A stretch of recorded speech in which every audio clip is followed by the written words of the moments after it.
pertanyaan saya adalah, saya lupa-lupa ingat penjelasan ketika Pastor Paul waktu itu menjelaskan tentang proses 70 orang 70 ahli linguistik yang ditunjuk oleh Raja Konstantin untuk mengkanonkan pada tahun sebelum tahun 325 itu. Boleh dijelaskan, Pak? Bukan, itu yang 72 orang itu adalah Septuaginta Ya, sama itu maksud saya. Ptolemy, Raja Yunani. Yang di Ya, Alexandria, ya, yang ditempatkan itu di ruangan-ruangan berbeda, orang ini tidak Iya, boleh betul. Itu saling kenal gitu. Septuaginta. Heeh. Oke, coba saya pengen jelas dari awal itu. Nah, nih, bentar. Saya carikan Oke. ininya ya. Pakai gambar, itu mesti pakai gambar tuh nyelasinya. Ya. Judulnya itu ada di sejarah. Ya, itu pernah saya bikin videonya juga. Sejarah kanon Alkitab itu ya. Septuaginta. Lihat ini. Ini kan kita nih hari ini kan. Kita punya perjanjian lama. Septuaginta itu kan perjanjian lama. Ya kan?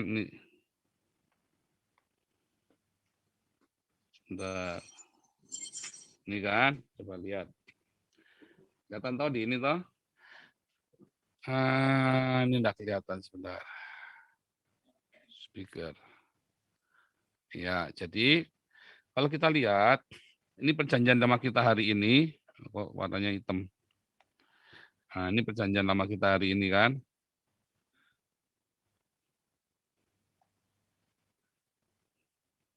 Nah, perjanjian lama kita hari ini.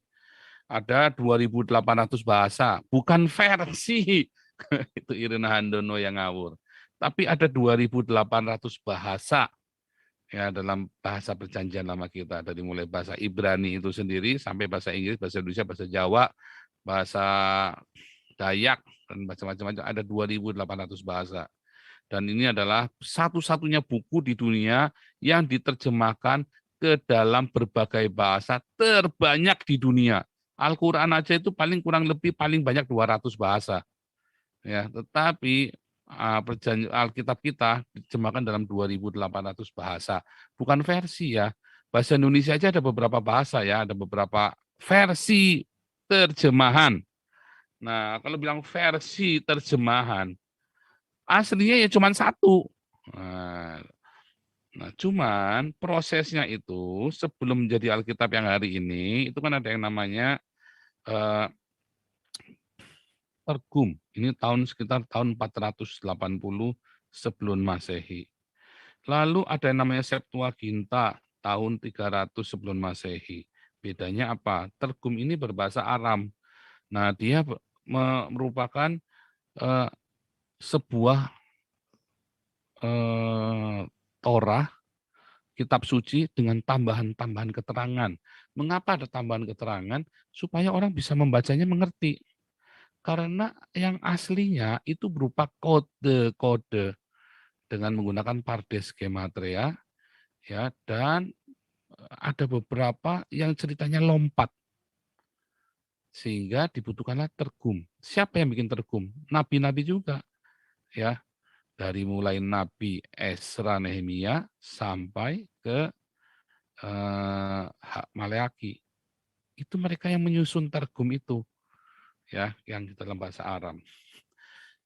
Nah, kemudian ada yang namanya Septuaginta, ini tadi yang ditanyakan sama Bang Gogo ya. Septuaginta ini adalah perjanjian lama atau Torah Naviim Ketuvim dalam bahasa Yunani. Nah, asal usulnya Septuaginta, asal usulnya itu cuma Torah saja, tapi kemudian dikembangkan, ditulis ulang semuanya. Nah, kenapa ditulis dalam bahasa Yunani? Asal usulnya Septuaginta ini karena waktu Yunani itu kerajaannya pecah, yang di Athena, Makedonia, Helenis. Helenis itu daerah Mesopotamia, Israel, Turki itu ya Helenis, sama Alexandria. Nah, yang di Alexandria ini, dia membaca sebuah kitab di Mesir, sebuah kisah, bahwa ada namanya Yehova, Allah Israel, menjungkir balikan semua dewa-dewa di Mesir. Makanya si Ptolemy, namanya Ptolemy, dia tanya sama orang Yahudi benar ini, beneran, beneran. Buktinya apa? Kalau buktinya kami punya cerita itu turun-temurun. Ya cerita kan bisa dikarang ya. Kalau dikarang bagaimana bisa cerita itu bisa sama semua? Masa sih? Ya, dikumpulkanlah 70 orang, 72 orang sebetulnya ya. 72 orang. Ya, 72 orang. Mengapa? Karena 12 dikali 6 kan. Itu angkanya angka keramat semua ya. 72 orang, 12 kali 6. Nah, 12 ini adalah 12 tua-tua ditambah 6 manusia kan. 12 kali 6. Nah, kemudian ditumpulkanlah 72 tua-tua, mereka nggak saling kenal. Mereka nggak tahu itu tua-tua Yahudi, rabi-rabi Yahudi lah begitu ya, pengajar-pengajar Yahudi dikumpulkan sama si Raja Ptolemy ya tahun 300 sebelum Masehi. Lalu 72 orang ini disuruh tuliskan ajaran dari Moses, dari si Musa, guru kamu. Ditulis sama mereka. Dan tulisnya itu bisa sama persis, tidak ada yang beda, satu kata pun. Mengapa tidak beda? Nah, zaman itu orang nggak ngerti, yang ngerti cuma orang Yahudi. Tapi orang, wah kagum-kagum ini si Ptolemy ini. Wah beneran ya, 72 orang suruh nerjemahkan buku, kan ada 5 buku Musa kan, Kejadian, Keluaran, Imamat, Bilangan, Ulangan. Diterjemahkan ke dalam bahasa Yunani, sama persis pilihan katanya, persis ya. Kalau orang Islam, jangankan mau nerjemahin bisa sama, lawong sama-sama ngafalin Al-Quran aja bisa beda kok. Ada 30 versi hafalan Al-Quran, ayo, bingung dah. Tapi orang Yahudi ini bisa sama persis. Mereka nggak saling 72 kenal, orang ini ditempatkan di tempat yang sama atau berbeda? berbeda, mereka nggak ketemu, mereka nggak tahu satu sama lain. Setelah selesai, baru mereka dikenalkan satu sama lain. Kan mereka ditahan di situ, nggak boleh pergi, nggak boleh pulang. Sampai selesai kerjaannya. Dan mereka selesaikan, 72 itu sama. Mengapa bisa sama? Nah, ini baru ketahuan rahasianya setelah ada kitab Masoretik ini. Ternyata orang Yahudi itu kalau menghafal pakai rumus. Nah, namanya Pardes dan Gematria. Ini. Makanya mereka hafalannya sama, walaupun mereka dari seluruh dunia udah terpengaruh, ada Askenas, Sephardik, ya ada apa namanya bahasa dengan logat-logatnya masing-masing ya, dengan dialeknya masing-masing, mereka nggak akan begitu ketemu, mereka akan sama, karena ini tadi si Bani Masora atau disebut teksnya disebut teks Masoretik membongkar rahasianya, karena mereka menghitung. Nah, yang jadi perdebatan contohnya salah satu misalnya sit. Sit itu nulisnya sit atau sit. Nah, misalnya contohnya itu ya. Pokoknya jumlah ini harus 613. Nanti hitungannya nanti total semuanya termasuk sama ininya ya. Jadi jumlahnya 500 berapa ditambah jumlah sit-sitnya itu jadi 613. Itu harus, karena itu adalah apa namanya aturannya, gitu ya. Nah orang Sephardik sama orang Askenas bisa beda waktu itu kata sit. Enggak, ini harus 613 sekian ditambah sekian tambah sekian, begitu. Makanya untuk menambah 613 itu mereka menciptakan sit itu begini ya. Nah misalnya ini kan. Ini kan ada apa namanya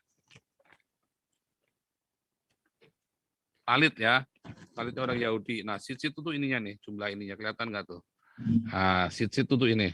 Sehingga orang Askenas sama orang Sephardim karena sitnya mereka berbeda, mereka menghitung ininya beda jumlah ininya, notnya nih. Ya, contohnya begitu ya. Dibikin berbeda sit-sitnya itu. Itulah asal muasalnya jumlah knotnya talit sit itu bisa beda. Karena tadi ada Pardes Gematria tadi dipengaruhi dengan cara mereka menghafal kitab suci. Jadi begitu kenapa mereka bisa sama. Oh dan itu berarti orang ini cerdas sekali. Mereka sambil ngafal sambil ngitung. Gitu makanya bisa sama. Nah saya bisa nggak? Saya nggak bisa. Karena itu harus dari kecil belajarnya. Kalau sekarang baru belajar telat. Saya cuma tahu caranya, tapi saya nggak tahu suruh itu lagi, nggak sanggup kita. Dan itu orang Yahudi ya, orang-orang pandai, orang-orang yang IQ-nya rata-rata di atas 130. Itu dari kecil mereka memang belajarnya dengan kalau belajar Al-Quran Anda tidak akan pandai. Anda belajar Torah Anda akan pandai. Karena sambil belajar, otak kanan sama otak kiri itu kerja. Satunya disuruh ngitung, satunya suruh ngapal, coba edan kan. Sambil ngitung, sambil menghafal, sambil menghitung.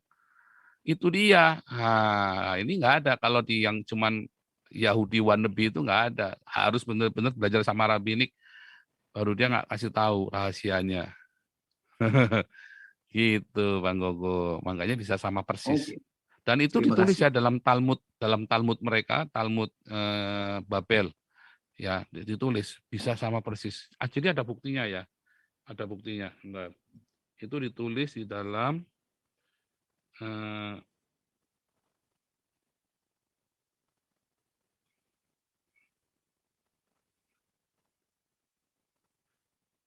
Septuaginta. Ini ya. Talmud Megillah 9a 9b. Pada suatu waktu Raja Ptolemaios itu ya, mengumpulkan 72 tetua, ia menempatkan mereka dalam 72 bilik, masing-masing dalam satu bilik terpisah tanpa mengungkapkan kepada mereka kenapa mereka dipanggil. Ia masuk ke dalam kamar setiap orang dan berkata, tuliskan bagiku Torah dari Moshe gurumu. Allah menaruhnya dalam hati mereka masing-masing agar menerjemahkannya secara identik seperti yang dilakukan semua yang lain. Itu dari Talmud Megillah Daf 9a 9b. Menarik ya. Luar biasa. Luar biasa Haleluya. ajaibnya ya. Ya. Haleluya.